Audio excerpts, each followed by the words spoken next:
Thomas Armstead's Tribe, baseball and business. I want to talk about a saying that's in baseball, but in many sports, last licks. It's the bottom of the ninth. You're home, of course, because it's the bottom of the ninth. You're up to bat and you're down 1 or 2 runs, and it's last licks. Like, that's a super focused time. Like, the World Series is a focused time, the playoffs. They say, games in April and May don't really count. Well, not that they don't count, but it's so early in the season. You got to play 160 games, right? 180 games. But when you're at last licks, it could be the first game of the year, the second, the third, the fourth, the fifth, the 10th, the 20th. That intensity. And imagine trying to, as best as possible, and you have to pace yourself, of course, and you're in it for the long term. You want to get burned out. But looking at every day, looking at every hour, looking at every call as last licks, that mentality where this is it. If I don't win here, the game is over, we lose. And if that's the 7th game of the World Series, the season is over. If it's the 7th or 6th or 5th game of a playoff, your season is over.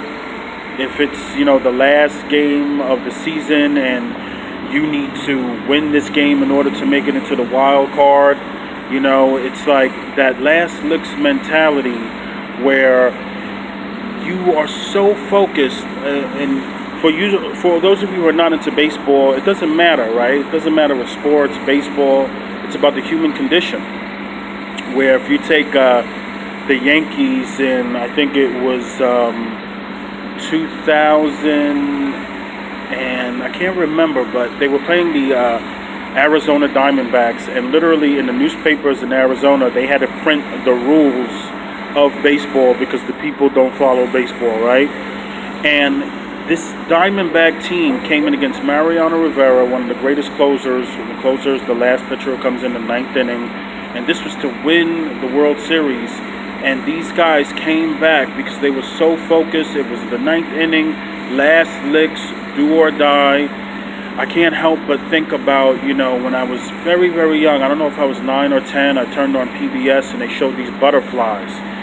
And the announcer said they only live for 12 hours. They don't have time for regret, jealousy, envy.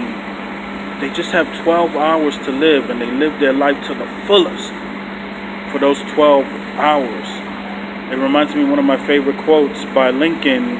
It's not the years in one's life, it's the life in one's years. It's not the years in one's life, it's the life in one's years. I tell people all the time, I saw a posting on Facebook, they say, from 1 year ago you posted this, you know what I'm talking about? And I said, oh my God, that was a year ago?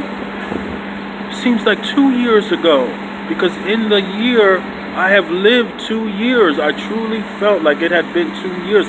It was 2 paintings. And I was like, oh my God, I painted these a year ago? Seems like 2 years at least. Because I try to fill every day with life.